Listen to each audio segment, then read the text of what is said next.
Yeah, thank you so much. Um, I guess for me, the starting premise of this conversation is the demonstrable fact that the American worker feels disenfranchised. And any of you all that have worked with me, you know that's my hobby horse. I'm sorry to keep, beating that drum, but it's true, and it's important to start there. I think just with the fundamental fact that American workers feel voiceless, and if you ask them if they feel that way, they will tell you they do. There is a measurable, what Thomas Cochin at MIT calls just voice gap between the voice workers say they want at work and the voice they understand themselves to actually have at work. And it's about, wages and benefits primarily, but not just about that. It's about, across a whole range of issues where workers wish they had more agency and voice in the workplace on how they're treated, what their employer's value system is, and how they express it, on the adoption of new technology, which I'm sure we'll get into. Across this whole range, there's this massive voice gap, and that has, to your really big picture question, that has enormous political consequences, and I think is one of the drivers of the populisms of the left and right that are ascendant. And honestly, ascendant for good reason, because people are desperate to find a new avenue into enfranchisement. I think that's right. And so the voicelessness that I'm describing, in my view, is a function of the economic model that we've been pursuing in this country for at least several decades.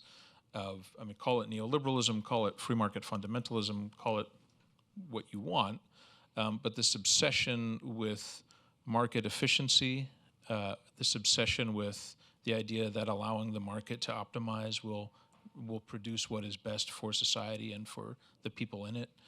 That's what we've been doing. And it hasn't worked well, in my opinion, for working people. And all of us, I think it's true for all of anyone who has a job, is fully aware of like what economic model they're participating in and what that model has to say about who you are.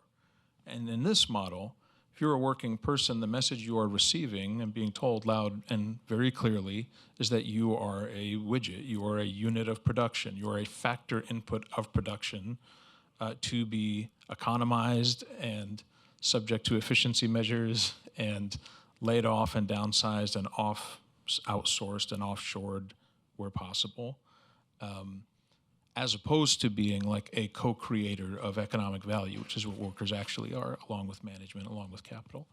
So that's the message we're sending. It has political consequences. It also has economic consequences, just a bad way to do economics, in my opinion, because workers really do have something important to say.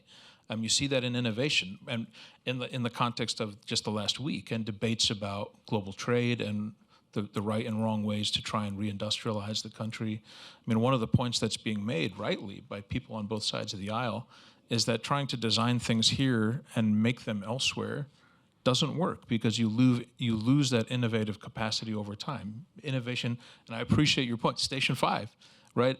So much insight happens on the floor, on the factory floor. That's where so much of the seat of our industrial commons, of our shared industrial knowledge comes from.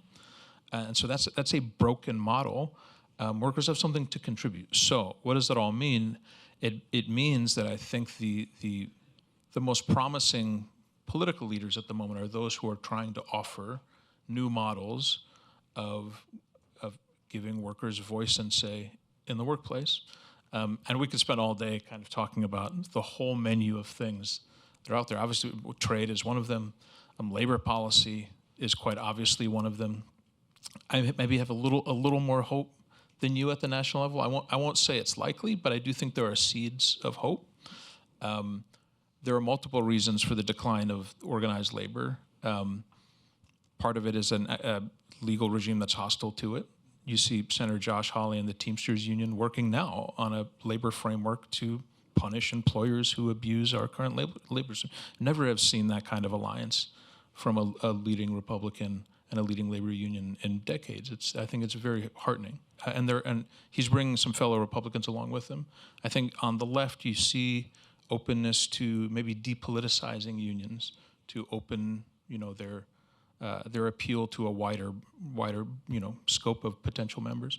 So there's a lot going on, and I think employee ownership needs to be part of the conversation because it's such an elegant way of communicating and, in fact, making true the idea that we are in this together and that this is a shared enterprise and that you are not just a factor of production, you are a co-creator of value, and this is, in fact, your enterprise.